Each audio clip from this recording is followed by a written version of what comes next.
We've been spending time interacting about relating well to oneself, others, and the world universe. Remember our challenge in how we read that sentence, that sometimes we will read from left to right, relating to self, others, and the world universe. But in other languages, you read from right to left.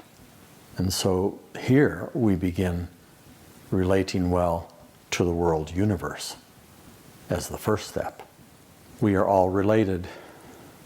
There is one house and 3 doors: self, others, and world universe. We are all one, and as one, what I do to one, I do to all, and all do to me. We find a place of power and passion. Having such a sacred relationship as a member of this world universe brings humility. And with humility, we are assured there will come wisdom. With this humility and the wisdom that comes with it, comes an immense freedom. An immense freedom for all of us, where we are free to ask for help and to give it. Where we are free to let go of control and be a member of the world universe. And where we are free to be healers to one another and the world universe. So let's pay attention to when we are in this freedom, there is a connection and a powerful relationship where we are free to ask for help. We are released from controlling everything. And we are free to forgive. And those 3 bring humility. And that humility leads to wisdom. The wisdom of the ancients. We are tapping into the wisdom of the ancients.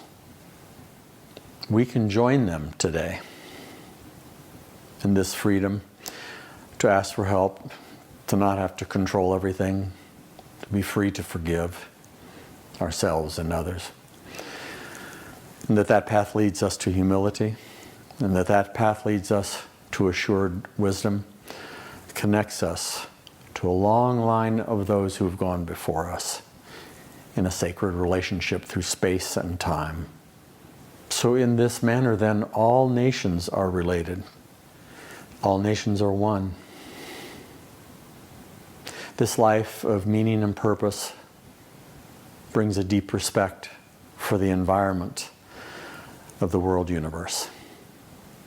A deep respect for minerals and plants, for rocks and forests, short and tall, for one and all of them, 2-leggeds and 4-leggeds and winged and ones that slither along the ground. This is where we find everything is sacred now. For far too long we have entered the house through the door of the self, denigrating others, thinking only of ourselves, doing only for oneself, harming Mother Earth, harming the world universe, harming each other, and harming ourselves. Entering only by the self made us anxious. Anxiety brings fear. And we became afraid to be intimate with ourselves, with one another, with the world universe. We actually became afraid of love. And so we became controlling, unforgiving, and not asking for help. We are paying the consequences for this. Lifting up the self and the self only is like seeing the boundaries of a sea, except there is no water. There is no ocean. It is that empty room with one hand clapping. You are a world of one. In the last analysis, we leave home to find it. We must leave our past. We will leave our present into what we know in space and time as that future that we are dreaming, that links us to the ancients and how we become a part of the world universe in a sacred way that gives it its deepest respect. So we are citizens of the world, and a home far larger than we ever imagined calls to us. And it becomes possible now to see how this can happen, how it does happen.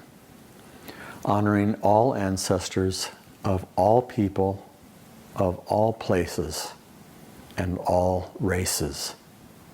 Honoring all nations of minerals and plants and rocks and trees, two-leggeds and four-leggeds and wingeds. Honoring all nations. Honoring every creature, great and small.